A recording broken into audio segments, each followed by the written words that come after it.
Welcome to this session, which is our Coaching Impact Evaluation Study, and we're going to be sharing with you the final results of the study that was undertaken by myself, Julie Haddock-Miller, which many of you will know me from previous studies, and Dr. Chandana Sanyal. Also our research associates, Neil, Seaman and Huaneng. We have Neil with us today, and Neil is our expert in Qualtrics and supported with the survey, amongst other areas too of the research. So delighted that they're here. We're also joined by the MSF Mentoring Coaching Hub team. So we have Agnese and we have Frederick. We also have other colleagues as well that are here, but you'll be hearing from Agnese in the presentation. And also Frederick, no doubt in the Q&A session, you'll be hearing from him too.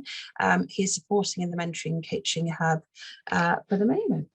Okay, so we've briefly done some introductions there. And as I say, I'm going to do a couple of slides and then I'll hand over to Agnese. Then I'm going to be covering the central section of the presentation. Chandana will be covering the last third, and then Neil will help with any questions that you might have with any specifics around numbers, the survey, etc. So Neil will probably have that open in the background for us. So the agenda, Agnese is going to take us through the introduction to coaching and MSF Mentoring Coaching Hub and the context, including the individual coaching programme and a bit of detail about that. Then I'm going to transition to my section and take you through the research objectives for the impact. And then we'll look at methodology, we'll look at some numbers in relation to participant engagement. And then we're going to look at three areas of impact. So we'll look at impact on the coachees, impact on coaches, and then the wider impact on MSF of the coaching programme. I'll then just briefly touch on the evaluation toolkit, which the team put together to support the coaching impact evaluation. And that was very much a joint effort with all of the team, including the Mentoring and Coaching Hub team contributing as well.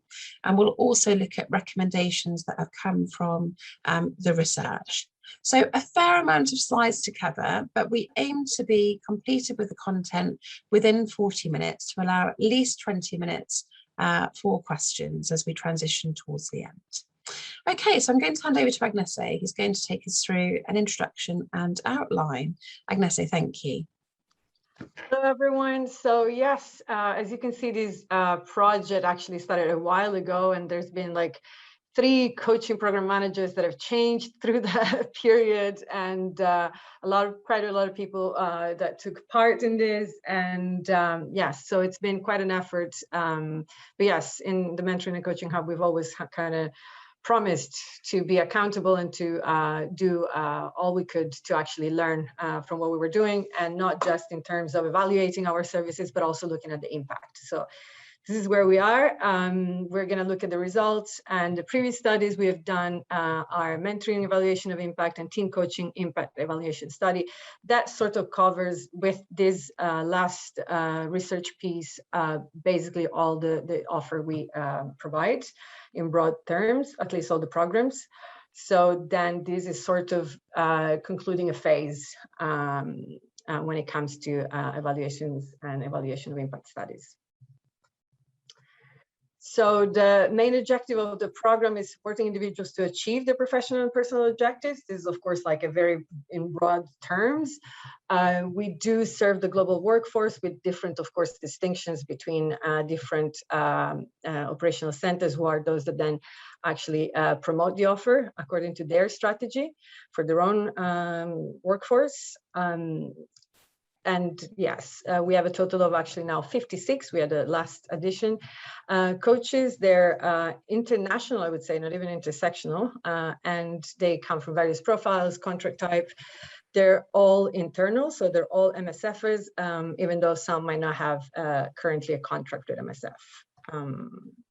Yes, the coaching offer in broad terms is around systems, is team coaching, and then about individuals, it's individual coaching, even though we also run mentoring activities. And then there's more like the educational bit, which is coaching skills workshop that we do deliver for leaders within the organization. Leaders, again, defined in very broad terms. Yes. So we thought of like not spending too much time on our program, but instead sharing some data around what we do and the people we serve. And so here you can see two graphs we chose. One is the coaching processes by type of staff, meaning what kind of contract they're holding. And so here you can see that the majority of the people we reach are international staff, and then the other biggest chunk is HQ staff. And then, of course, we've chosen this graph to show you how, we're kind of aiming at reaching more and more national staff or locally hired staff, but that is a work in progress. And I can tell you that number has been growing during the years, but still is below what we, and when I say we, I mean also our coaching focal points in the different OCs aim at. So there is probably our next commitment and vision.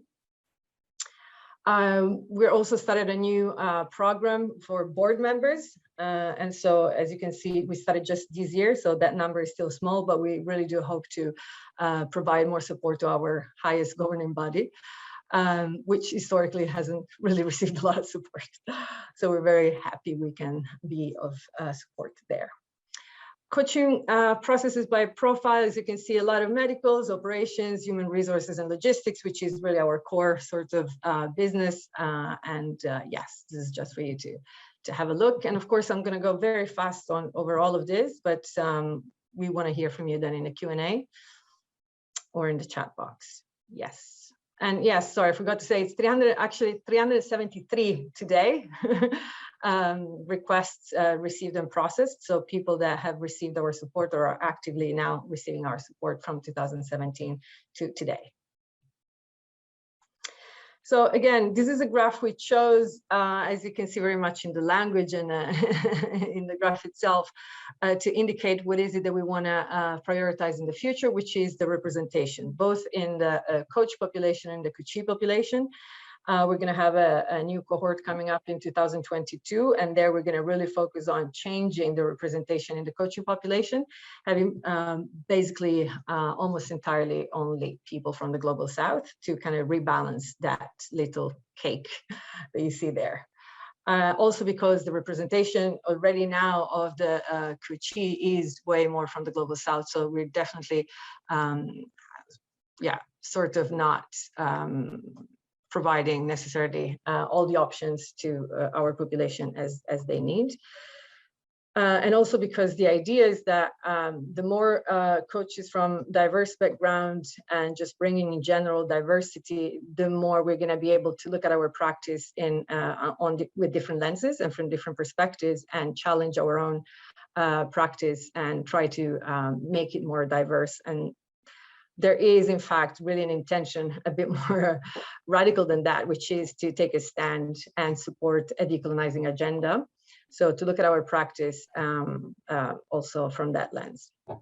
The gender distribution is also something we're looking at. Yes, and we have overrepresentation of female, and that's sort of consistent with what's happening in the industry. Yes, and that's basically it, I would say. So we've launched a new survey since January, and we started collecting data. We had an 81% response rate from coachees, and really everyone seems to be extremely satisfied, up to 94% about the process and the matching, and 96% about their relationship. So overall, it looks like, there's for sure area we can improve, and it's, when the decolonization is the whole decolonization agenda is going to be rolled out, we might look even at the questions we're asking and what is it that we're capturing. So we're going to be more kind of directing the questions probably to seek actively that feedback. But for now, we are very happy and satisfied with what the results are and the participation. Great, thank you, Agnese, for that. So for those of you that have just arrived a little bit later, just a couple of housekeeping items. If you do have any questions at all, and that applies to everyone in the room, please just pop them in the chat box. Frederick's monitoring the questions, and we'll make sure there's plenty of time in the last third to answer any of those. We are recording the session, and you will get a copy of the slides and you can access the recording as well. So I'm going to move on now. We're going to look specifically at the study, so the impact evaluation study, and I'll take you through the next third of the presentation. So we were given two specific research objectives with this impact evaluation. And some of you that are involved in mentoring and the mentoring impact study, you'll recognise the language, because we purposely used very similar language for this impact study as we did for mentoring. And it was to understand the impacts of individual coaching on coaches, coachees, and MSF more broadly, which was the same research objective we had for the mentoring impact evaluation, but obviously for mentors and mentees. We were also asked to create an individual coaching impact evaluation toolkit, which could be used by the Mentoring Coaching Hub, but also more broadly across MSF as a movement. So to really develop the tools for evaluation, both short-term, medium-term and long-term evaluation, but also think very practically about how MSF evaluates its mentoring and coaching offer. Because we all know, apologies, I should have said to also put myself on mute, and also to recognise the significant time and effort it takes to engage in evaluation. So to think very practically about a toolkit that would support that. Okay, so moving on, just to take you through briefly the methodology. So we had two stages. So first of all, it was longitudinal. So it was over a fairly lengthy period of time, which spanned over 1 year. The study in itself was 2 years because there was a development phase and then there's a write-up phase. Also, the timeline between the different phases was slightly extended, and that was because of COVID. We did need to extend the timeline between phase 1 and phase 2. We had an online survey, which was repeated twice. We had one-to-one interviews with coachees and coaches, where ideally 2, so repeated. And then we had visual metaphor. And for some of you that participated in the mentoring research, you'll remember the use of visual metaphor and just how popular it was to use visuals to describe the impact of coaching. So in relation to the numbers and the participant engagement, so if we look at phase 1, first of all, so there was potentially 60 coachees that could have participated in the survey, and we had 47, which was a sample size of 78%. Interviews, 9 coachees participated and 5 gave visual metaphors. For coaches, we had 39% of coaches that participated, 34% in the interviews, and 45% gave a visual metaphor. We also tried where we could do matched pair interviews. So what that meant was that we interviewed a coachee that was matched with a coach, so we could compare and contrast both the coachee story and the coach story. And that worked really well where we had those matched paired interviews in phase 1. In phase 2, so the repeat cycle, we had 29 participants, coachees, that participated in the survey. So a 62% response rate from the original survey, which we were very pleased about. 8 coachees participated in the interviews. 1 coachee was not available in phase 2, and still the 5 visual metaphors. In phase 2 for coaches, 12 coaches completed the survey, so that was a 75% repeat. And then interviews, we had 14 out of the 16 coaches, 2 were unavailable in phase 2. And we also had 4 coaches that provided additional visual metaphors because they felt that there was another visual that really fitted their experience and what they wanted to demonstrate with impact. We also had 5 match pair interviews repeated from phase 1 and phase 2. So we were really pleased about having those match pair interviews. So we're going to look at the 3 elements: impact on the coachees, the coaches, and MSF more broadly. So I'm going to take you through coachees and coaches, and then Chandana is going to take over for the MSF impact. What I would say is what we're providing here in this presentation is an overview and some of the key messages. This presentation is also accompanied by an in-depth detailed report, which is a lot of pages. We tried to keep it to 60. We didn't quite succeed in keeping the report to 60 pages, but it is a lengthy report where there's a lot of data that sits behind what we're presenting here.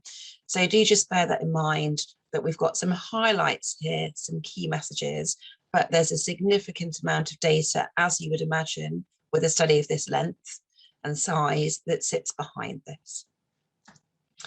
Now, there were three key messages that emerged for both coachees and coaches in relation to impact. The first area was learning and development. The second was confidence and self-esteem, and the third was well-being.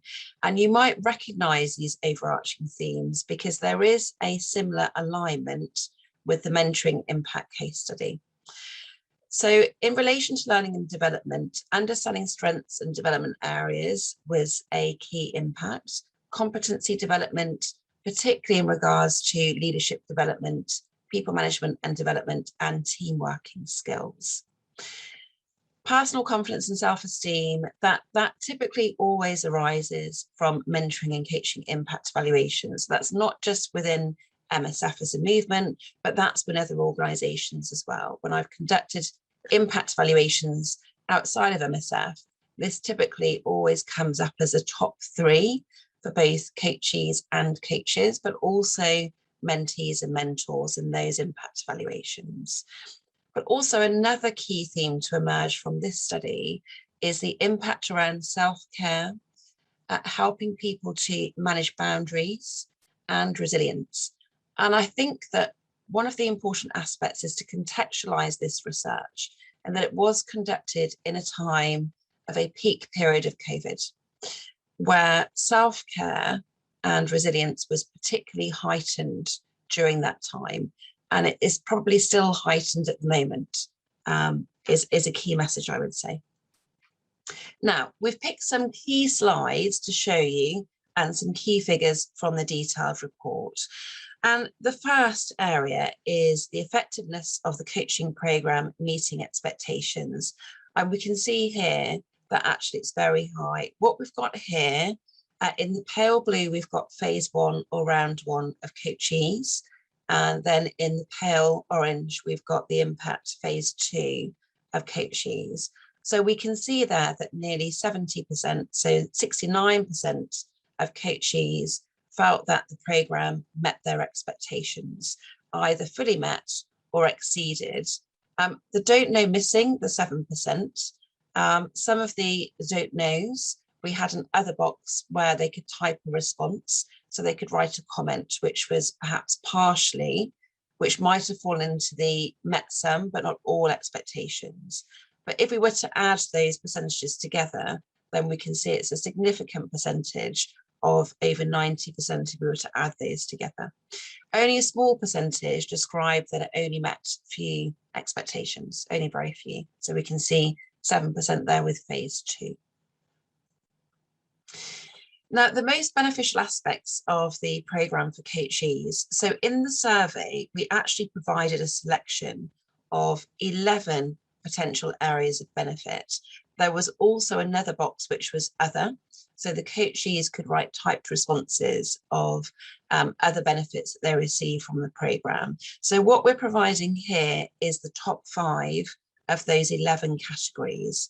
Now, it just so happens that the top 5 were the same top 5 in phase 1 and phase 2 for coachees. We can see that in some areas there is a slight increase or a significant increase. So, for example, for coachees, there was a significant increase from phase 1 to phase 2 around the learning about personal strengths and development areas, so from 59% to 72%. And then if we look across well-being and personal confidence and self-esteem, 52%. So the same in phase 1 and phase 2, but a slight increase in personal confidence and self-esteem in phase 2.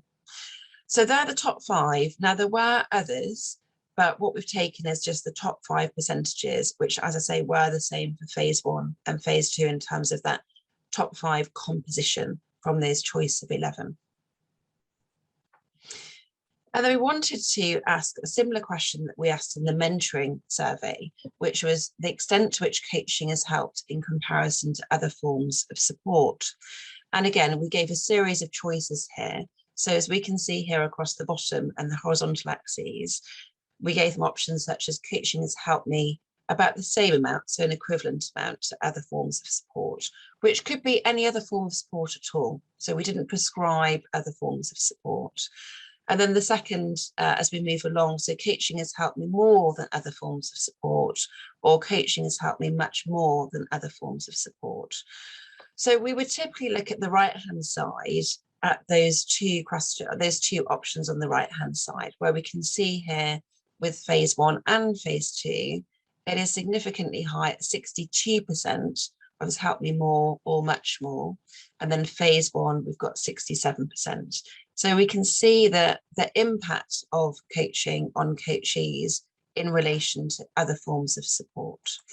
And we asked a similar question, if you recall, those of you that were involved or came to the mentoring presentation, that same question was asked.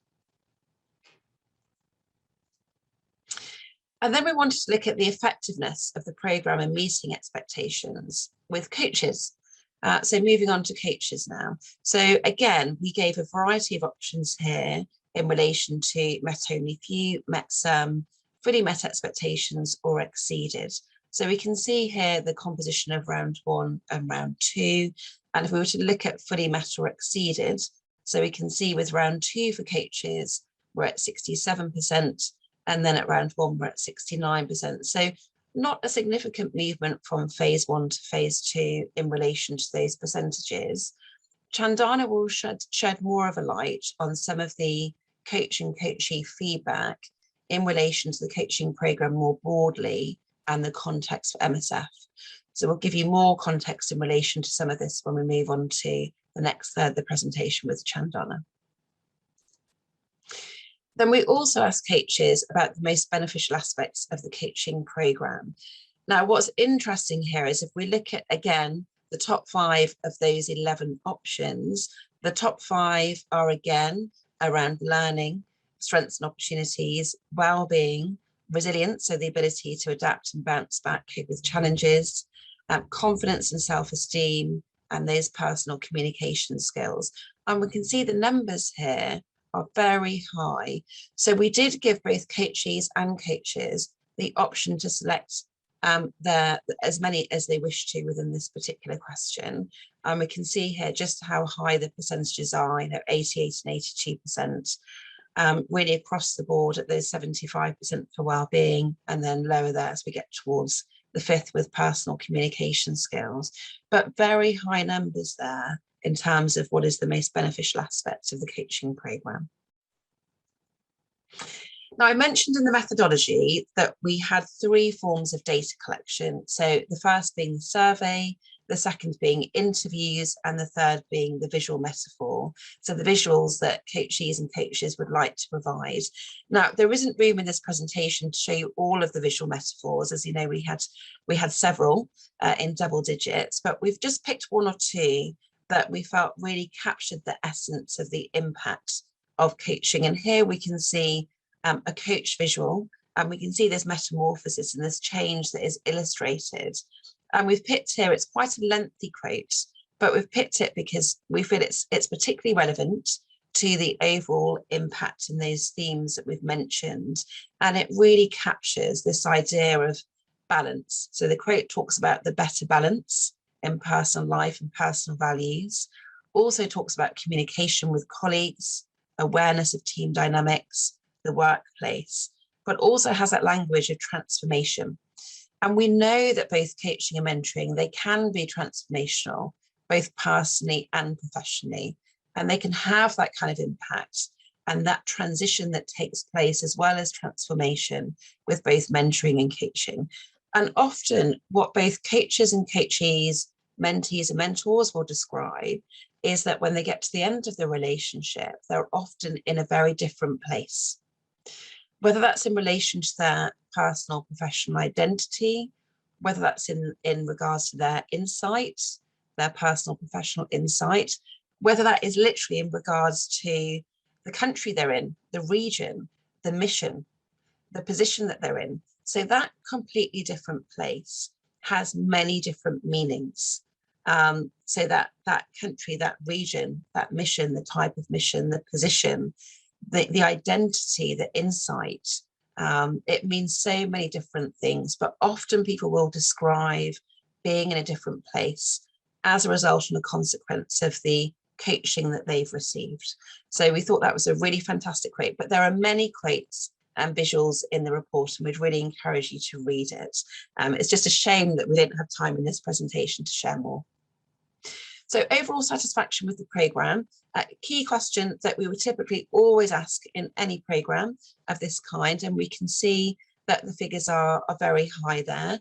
So again, if we look at phase 2, 50 and 33% of somewhat and very, so 83%.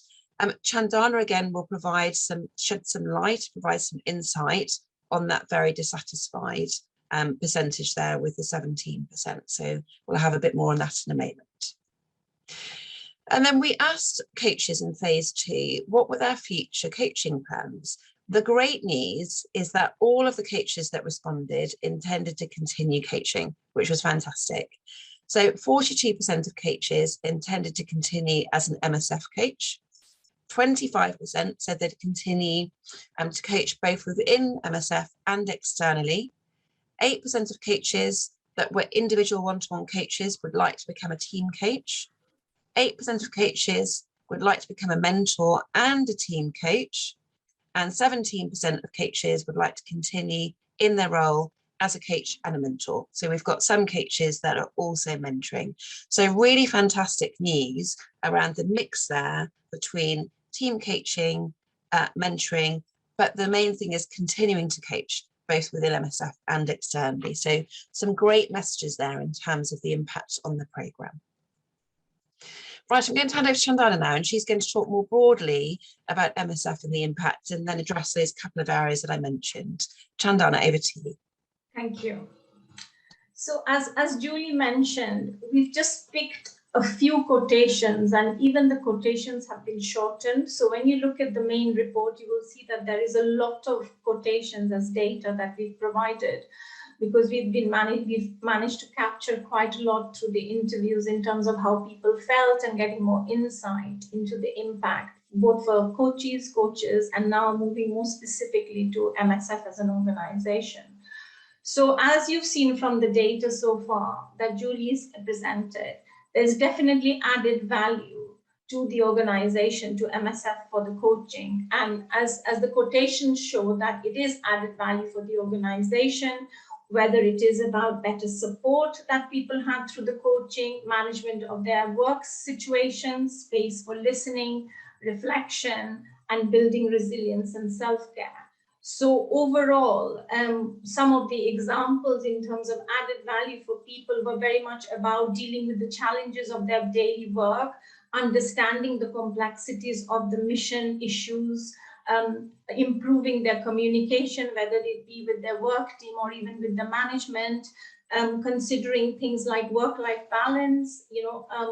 There was a lot of very good examples given around letting go of control, having to kind of accept that there are some things that one needs to kind of let go, and that was a theme around that self-care, and the building of confidence was another area which really came through in terms of added value, which was for the coaches, but also having an impact on the organization and a strong organizational impact. However, there was also this element that it is difficult to see the impact because there is a lot of multi-element and layers. So in terms of quantifying, one of the challenge is how do we attribute the impact to coaching? So that was one of the challenges, and this came across in a range of different comments that were provided. So it is about thinking that the impact that we are creating is definitely for people. The impact is on helping people to grow more, but given that there are multi-layers and elements within the organization, there was a suggestion that there might be some misalignment of the culture of the coaching, the philosophy of coaching, the coaching behavior that often may not be following through in other aspects of MSF work. And that is where that percentage of dissatisfaction element you saw earlier came through in the interviews, where people felt that everything that coaching does is very, very key and very significant, but then there could be better alignment with other things that is happening in the organization as well. So then in the next slide, this comes up across much more strongly by one coachee who says that more and more in MSF we are numbers. So this particular coachee felt and expressed quite strongly the fact that they felt that their position can be replaced, so they were seen more as a number than as a person. And therefore, again, that questioning of the alignment with the philosophy of coaching being, it's all about potential of individuals and seeing people in the best possible light in terms of helping their growth and development. Does that come across in every other aspect of MSF and overall culture? So that came across in one or two of the quotations that can stand out quite strongly. And the other aspect and challenge in terms of the impact on MSF is this not having enough clarity on the data to know what is exactly the impact. So, then it is suggested by this coach in phase 2 that, maybe there needs to be much more visibility. So coaching needs to be increased further, widened, participation needs to be widened for it to show the benefit, and maybe linked to things like performance evaluation to have that impact. So in terms of impact on the organization, from the interviews, what we picked up is there was a clear theme that more could be done for organizational impact. I just want to also share, and we don't have the quotation here, but I do remember this very clearly during one interview where one of the coaches said to me, is that MSF is both very demanding and rewarding at the same time.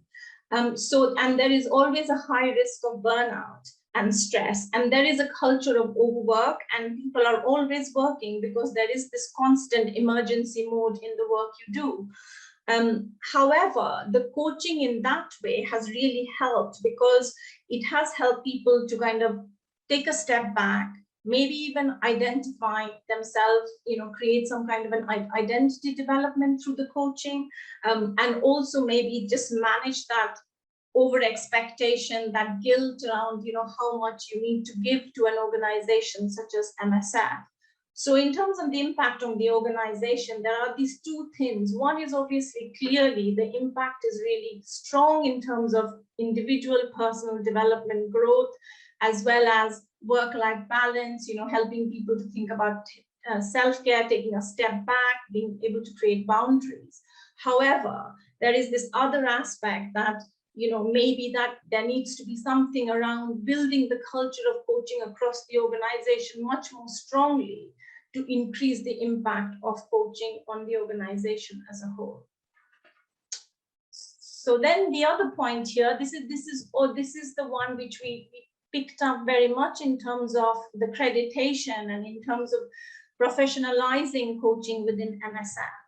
So first of all, in terms of getting feedback on the MSF coaching education program itself, that's really very positive, and it's been identified that the program is highly effective in building capabilities and competencies of coaches in the organization. There was some suggestion for improvement. One was that maybe you could add an additional day to the program, and the other was that there needs to be some maybe more element of diversity and inclusion considered within the program. Having completed the program, the coaches really told us that they were being supported to be working towards their professional coaching accreditation. Some of the coaches were working to get ICF credentials, so International Coaching Federation. And during last year, between 28 and 30 coaches were accredited formally by EMCC Global as coaches and mentors. So in the organization in this year, you have an accredited number of coaches, which is around 30 coaches have been accredited already. So that's really a positive outcome from the professionalization and accreditation aspect of the program. And then moving on to the areas of improvement and recommendation, we have just picked out a few here, which are really the strong ones that come through. One is development of coaching resources. So one of the things that was suggested by some of the coaches and mentors, particularly the coaches, was that it would be really helpful to have a resource, for example, video of all the tools and techniques that is covered within the coaching program, which can be a handy resource to go back to having completed the program. So, you know, development of a coaching resource bank of videos and toolkit would be a good, as a part of ongoing support for coaches. The other aspect in terms of evaluation, it was highlighted were three things really. One is that maybe better coaching needs analysis needed to take place. Then definitely needs to be a midpoint review of coaching relationship and also a formal process for closure. There were a lot of coaches who said that for whatever reason, when a coaching relationship ended, they did not sometimes know what had happened to the coachee, whether they had left MSF. And so there was this feedback, very clear feedback, that there needs to be a formal process of closure and definitely a midpoint review. The other aspect, Julie picked this up in terms of the different provision that is offered by MSF. So alignment between the support in terms of the mentoring, the coaching, and the team coaching. Maybe creating more alignment and see where there are distinctions and clarity around the different support would be really helpful. And this was indicated both by coaches and coaches to say sometimes people didn't understand fully the difference between the coaching and the mentoring, and also the suggestion that the team coaching needs to be rolled out even more because the impact of team coaching can be accumulated quickly and accelerated more in terms of an impact. Then we come to return on investment, and overall the message was that in terms of how coaches and coaches felt, they felt that the return on investment of coaching is to have happy and healthy staff. That's what a lot of them said, that they wanted healthy and happy and healthy staff.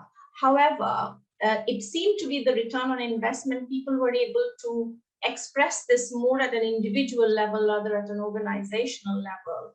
And there was this feeling that we don't know about numbers, we don't know how much coaching is taking place, we don't know the cost of the program. So therefore, there was a lot of uncertainty around having a clear understanding on return on investment. And I just wondered, Julie, did you want to come in here and say what we may be doing a little bit more on this from our team? Yeah, so just briefly, conscious of time, is that one of the items that we were tasked with was to look at creating a return on investment model. Now, there's a whole range of models out there. So financial ROI, return on expectation, a learning and development return on learning and development model. So we're still working through that because it does require, for a financial return on investment, clear knowledge of figures and numbers. So that is something that is still ongoing. We're hoping to provide further details in November. We have provided some detail in the toolkit, and there is a section in the report that does cover ROI models. So we have talked about different models. What we haven't said is what the best fit is for MSF, because I think that's probably an internal decision about what the best fit is for an ROI model. But we're still continuing with our investigations and recommendations. So despite there being a section in the report in the toolkit, there's likely more to follow, hopefully in the next few weeks and months. Yeah, thanks, Chandana. Okay, then we have the last two recommendations, and we're conscious that we've gone over the 40 minutes. So the two are very much linked to what I think is about creating this coaching culture in the organization. So one recommendation is about building the community of practice. So MSF within the hub is already doing things around supervision, but this is more about building on that and creating a group of, maybe peer-to-peer support in terms of getting like-minded people together and creating a community of practice as a first step of building this culture of coaching within the organization for those people who feel and understand what this should look like. And then finally, making sure in terms of the alignment further, the distinction between the different supports and intervention offered, so that overall the message in terms of the shift from this, from any kind of, the culture of challenging and criticism could be moving more to collective and collaborative feedback, which would then have a much stronger impact on MSF as an organization. So people are clear about the support process and also that cultural impact on coaching behavior and coaching approach within other support system within the organization. So it's not just in that coaching sits somewhere and then the rest of the organization is slightly away. So creating that alignment much more clearly and building on what has already started to happen in terms of a strategic fit around the culture within the organization. So I'll hand back to Julie now for the last slide. Lovely, thanks, Chandana. Yeah, so just to mention, we were asked to produce a coaching evaluation toolkit. So that is available. And thanks to Neil and the team for working on that and the time that they spent, which was huge. It comprises both survey templates, interview templates, and then the design for visual metaphors. So if any of you are also involved in coaching, whether that's one-to-one team or mentoring programs, hopefully that resource is available to all. We've also got a resource bank as well, which has a number of open source literature documentation there. I think there are over 100 resources in the resource bank that we've created. So hopefully you'll be able to have a look at some of those if you are interested in exploring that further. Right, so we're going to come to the Q&A session, but we'd just like to acknowledge all of those participants that participated in the research, both coaches, colleagues that volunteered their time and effort. It was a huge project and it was at such a challenging, difficult time. I can't really express enough just how challenging it was and how grateful we are for people to give up their time in very difficult circumstances. So a huge thanks to those and anyone that might be here that did participate. Obviously it's anonymous, but a huge thanks to everybody. Right, what we're going to do is stop share and then we can all see each other, and you're welcome to have your cameras on, of course, and then we'll come to any questions that you might have popped in the chat box, and do feel free to keep them coming in if there's anything that we haven't addressed. Frederick, anything that you can see there in relation to themes? Well, there aren't that many questions.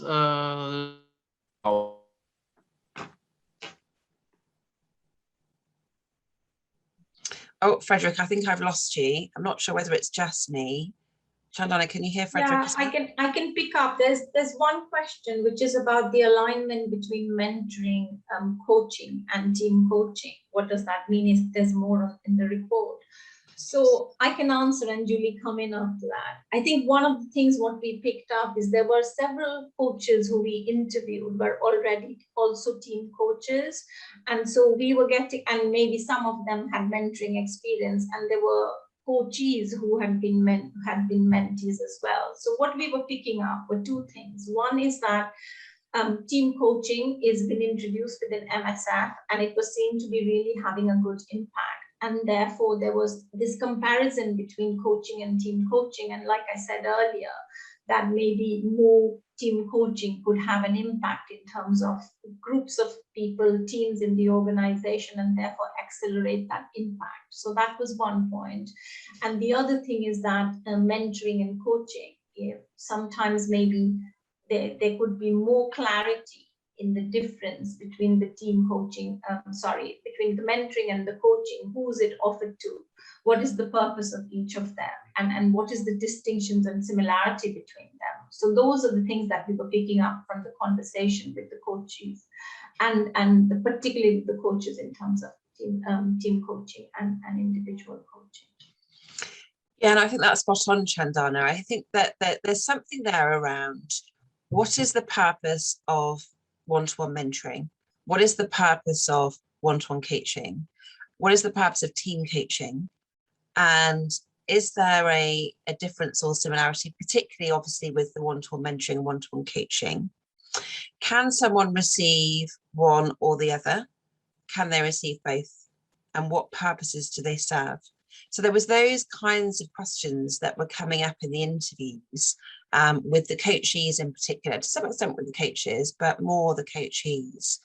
So then that goes back to the recommendation and something around dissemination, sharing, educating people perhaps with colleagues, educating colleagues more widely about what is mentoring, what's coaching, what different purposes do they serve.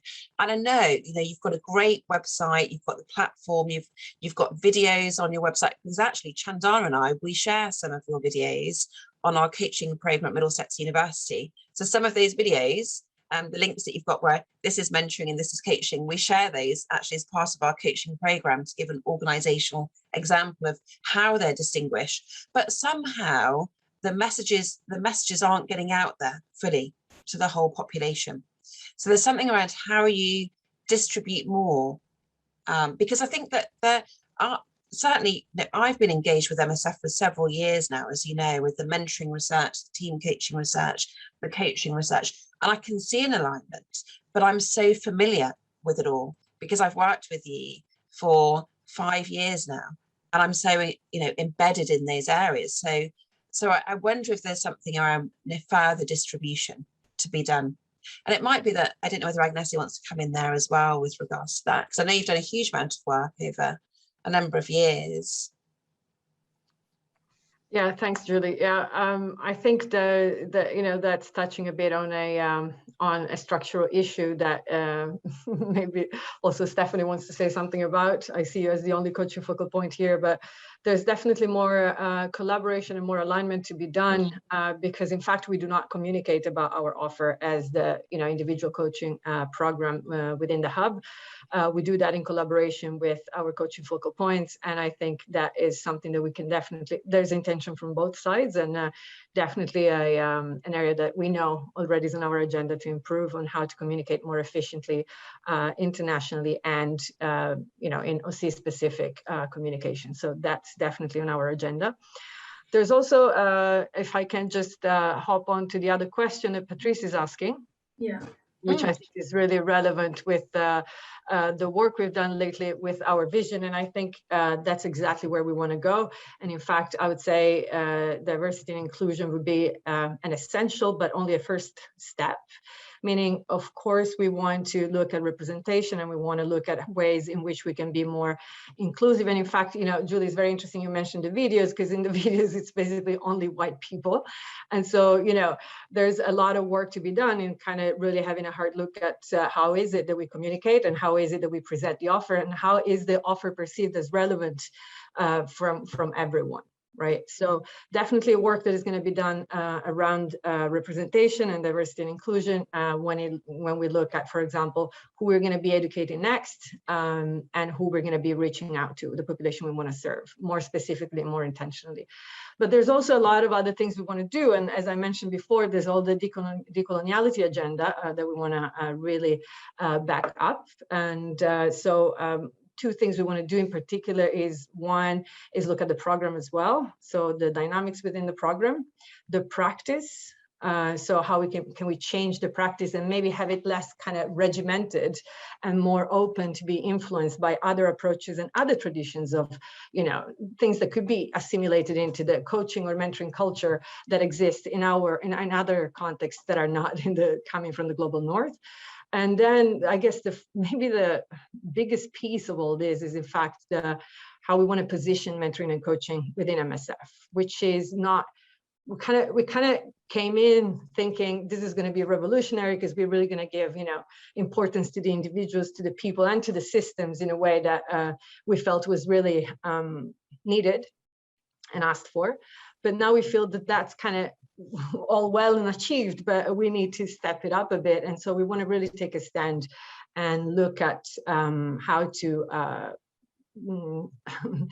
well, look at our roots, and our roots are in the global north. So we want to make sure that we don't look at ourselves as value neutral, but actually own the fact that we are part of a culture that is very specific, and see how that can be instead be more diverse. And definitely in all of that, you know, you've talked a lot about the impact on how we help people be more resilient, how we build people's self-confidence, and how we, you know, their ability to bounce back and all of that. But that at one point kind of feels like we're pushing the problem back on people and their ability to cope with a system that might not necessarily be what we want to support. So it's how can we use and leverage that relationship, that safe relationship, as a space in which we can help people come up with their voices and make their voice stronger. And that within the coaching relationship, but also as coaches, as a program, how can we kind of cater more to their agenda? So I hope I'm being clear here, but like, we really want to take a stand and kind of really kind of channel those voices from the global south, and also in general voices that are sometimes maybe defying of the system, or kind of, you know, painting a picture that is needed to be seen and acknowledged by the system. And yeah, I'll keep it to that. Great, thank you, Agnese. Stephanie, you've had your hand up for a little while, so let's come to you. You're welcome to unmute, by the way, and ask a question. Then there's 2 more questions in the chat box. Stephanie.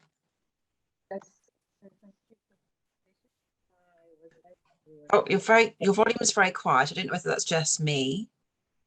Can you hear me better? Yes, a little better, yeah. Okay. Great. So thank you very much for the presentation. It's very interesting to hear what coaches and coaches think about the program. Just coming back quickly to the alignment between because I believe we have a very strong offer in MSF for managers between mentoring, individual coaching, team coaching. We also have the coaching skills training workshop. And and I want to learn from your experience. Do you have any experience in other organization offering this wide offer like this, and how would they get the message out in terms of explaining what is what, and how do they put it together to share with us? Yeah, in fact, there's a great example that's going to be coming out shortly. So MCC Label have just accredited an organization. It hasn't yet been advertised, it's about to be. And it's the first time that we've actually accredited a mentoring culture within an organization. It's really quite unique. They have lots of different programs. They serve lots of different people in different ways. And they've been able to present a picture which brings it all together, all of these different strands, and put it together to create a culture. And so I'll share that with you. I'll share that with Agnese and Frederick and Stephanie yourself, because it's going to be announced shortly, and then you'll be able to see a case study. And next month, we're hoping to present it at what we call the GPS Summit as well. So it's sort of like a week-long conference. So I'll share that with you. Because that's a really great case study example of so many different offers and strands, but putting all those strands together with this sort of common thread and narrative that creates a culture. So I'll share that with you as soon as that comes out next month. Yeah. Lovely. You're welcome, Stephanie. There was a couple of questions that came in. I'm conscious we've got 2 minutes. Yeah, so maybe just, yeah, Agnese, thank you. I can answer Christos very quickly. By default, I would say, if we start from a principled approach, then we cannot have a supported decoloniality agenda just by sitting here and discussing how we're going to do that. So that must be an inclusive process that actually gives voice to voices from the global south. So our idea is to first provide some training and some sort of really like bits of education and opportunity to reflect to our coaches. So we're going to do 2 cohorts of training on how to decolonizing coaching with Chairman Roche, who's basically the only one that has attempted anything even close to it. So it's really like a pioneering type of field within coaching in the overall coaching industry. Let's also remember that in the humanitarian sector, we're pretty alone when it comes to such a huge display of offer and efforts within coaching. So yes, so we're gonna collaborate with her. She just came out with a study. I can also share that with you on decolonizing coaching. So she's going to provide the training, but that is for us just really the first step. And it's just in a way to create a common alignment within the program and the coaches on what it is to support such an agenda. And then the idea was to establish some focus groups. And then from those focus groups, see how we can move this forward. We do want to take our good time. We know we're going to fail, and we kind of are okay with it in the sense that, as I said, this is really new, and we would rather move than wait for the perfect solution to kind of fall from the sky. So we would probably ask for all of you for your support, and the focus groups are going to be a beginning. Also, that it's not the only other solution. It's gonna, as I said, gonna be an adventure and not decided from here. Thank you, Agnese. I think there was one last question. Yeah, there was a question on culture. Yeah. I think if I can just respond to that really quickly. I think the point that is come across really from the interview responses on impact of coaching on MSF as an organization is that coaching and the impact of coaching on individuals is really clear and strong. Both the questionnaire and the survey and the interview show that. However, in terms of more of an impact on the organization, what both coaches and coaches said is that the culture in the organization also needs to move to an overall coaching culture, which is about embedding the coaching behaviors across different aspects of MSF work. So for example, that one quote where the person felt I'm just a number and I'm not seen as my contribution is not seen, I'm just a number on a spreadsheet kind of thing. So that aspect is embedding the culture of the philosophy of coaching, which is about acknowledging people's capability, that people has limitless potential and people can be supported to grow and develop. So that culture is embedded across other aspects of MSF work. And then the impact will become much more evident in terms of when you can shift the culture to a coaching culture in the organization. So that's the point around impact on organization. So really building a coaching culture is what is recommended in the last two blocks we talked about in terms of the recommendation. Thank you, Shandana. I'm conscious that we've come to the end. I know some people have started leaving as we've just passed the hour. But again, we would just like to thank everyone that participated, and not just the participants in the project, but to Agnese and the team, to the Mentoring Coaching Hub, who also gave up a huge amount of time to support and help with this project. Thank you to everyone that was able to do that at such a difficult 2 years across this entire project. It was full of stops and starts and twists and turns, but I'm really pleased that we got there in the end, by hook or by crook. We really got there. And so we've got Frederick's email there. I know that you probably all know Frederick and you all know Agnese, but you'll be in touch with them should you need anything else. We've got these slides, you'll have the recording, there's the long report, there's the toolkit, there's a resource bank, there's a lot there for you to have a read should you wish to. And huge thanks for coming along to the session today. Thank you very much, everybody.